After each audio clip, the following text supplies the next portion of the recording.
is daily at my side to light and guard, through and guide me. So before we proceed to our lesson, please arrange your chairs and pick up the pieces of paper under your chairs. And now, what are the things we need to do during our English time? Listen, participate, respect. Very good. The things we need to do during our English time is to listen, participate, and respect. So, let's check your attendance. Instead of saying present, say flower if you are female and son if you are male. If your name is being called, do you understand, children? Yes, ma'am. Okay. Jessica Corpus. Flower, ma'am. Mark Louis Galpao. Son. Mariel Licuanan. Flower, ma'am. Darlene Naro. Flower, ma'am. Alan Perez. Son. Britt Samson. Oh,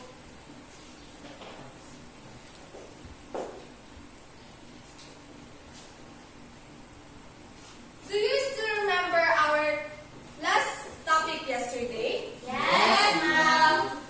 Alright, yesterday we talked about filing out form accurately. We discussed and practiced how to fill out withdrawal and deposit slips. So I have some questions. Just raise your right hand and say aha if you know the answer. Do you understand, children? Yes, ma'am. So, first, what form or slips will you fill out if you want to keep money in your bank account? Bricks. Deposit slip, ma'am. Very good. So, how about if you want to get money from your bank account, what form or slip will you fill out? Yes, Mary Joy. Withdrawal slip, ma'am. Very good. So, I see that you mastered our last topic yesterday. So, I prepared a game which entitled Guess the Word. I will divide you into 2 groups. Each group need 1 representative who will play here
Road.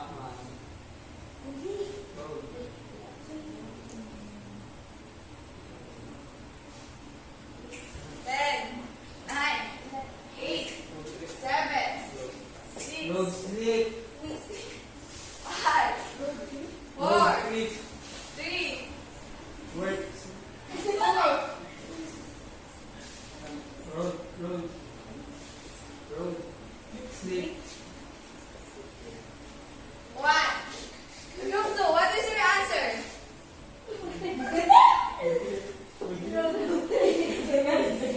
Good mo. Waving! Very good. The group 2 is the winner.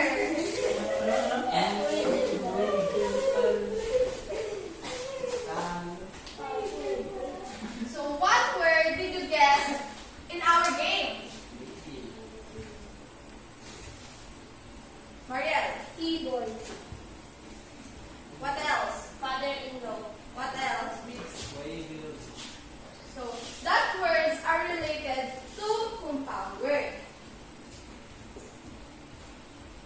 Once again, what is our topic for today? Comparing the meaning of compound words through context clues. So compound words are words formed by putting two or more words together to form a new word with a new meaning. It is important to determine the meaning of each word that makes up new words. So here are the examples. Back plus pack is equals to backpack. The meaning of back, the rear part of human body, our back. While the pack is a bag or bundle.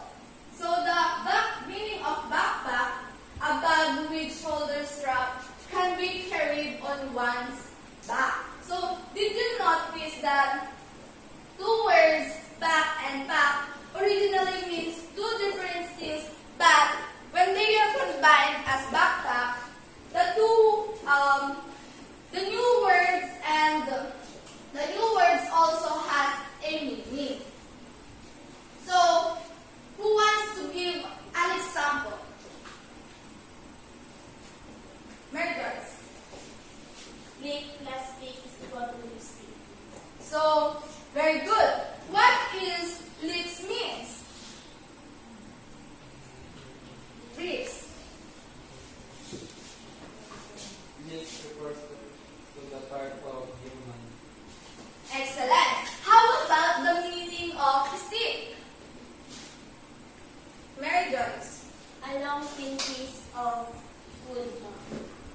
Very good. So when they are combined as lipstick, what is the meaning of new words? Darlene. Stick is a colorful substance that people put on their lips to make them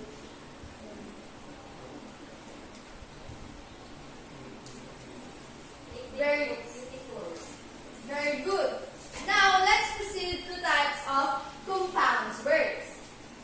Close, open, hyphenated. Again, what are the three types of compound words? Close, open, and hyphenated. Very good. So close. Close is the word are close together as one word. Here are the examples. Please read. Someone see rainbows, newspapers. Very good. Now let's proceed to open. Open is a word are open with space between them. Here are the examples. Please read.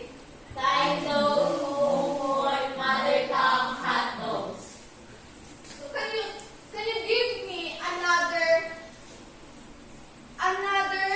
example of open? Mary Joyce. Cotton candy. What else? Darlene. Ice cream. Very good. So now let's proceed to hyphenated. Hyphenated is the words are joined together with hyphen. So here's a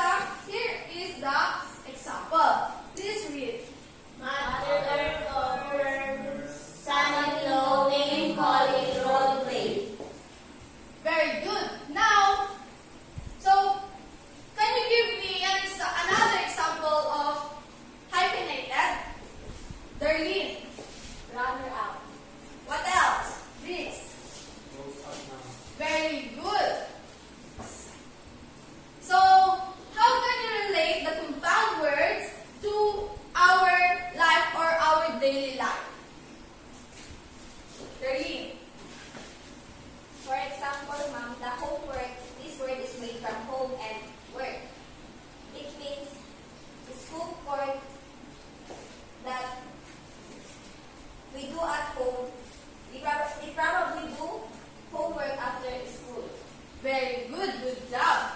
So, I have some questions. What is compound word?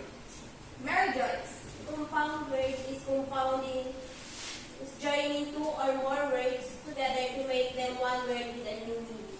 Very good. So, what is the type of compound word? Marielle. Close, open, infinity. Excellent. So, can you give me an example of compound words? Drinks. Cup plus cake equals cupcake na. Very good. So now, for your better understanding to our lesson, let's have an activity which entitled Imaginations.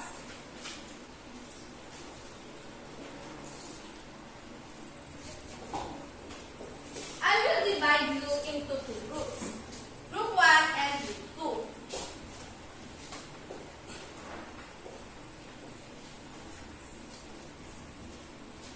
2. Each group need one representative who will dictate or read the categories and meaning of each words. Who is the group representative of Group 1?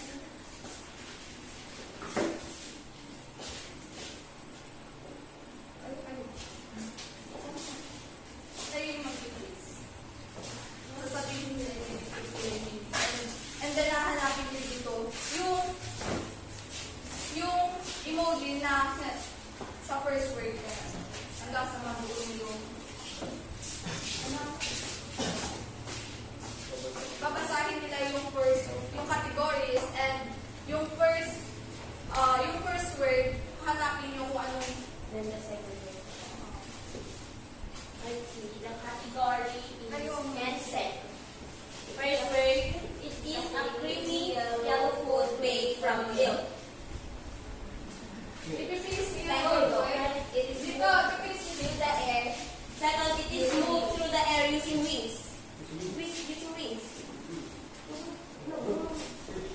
Wings, wings, wings, wings. Wings, wings. Butterfly. hanapin nyo yung sagot doon. Dyan sa din lang. Wings, wings, wings. Next category is fruit. It is clear, tasteless. Second category, fruit, fruit. Stay alive.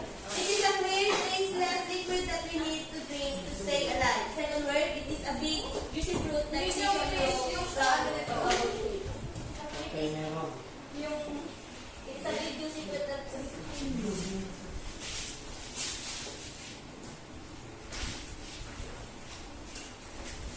wala pa yung number 1. Next is things. It is the part of your body that you use both for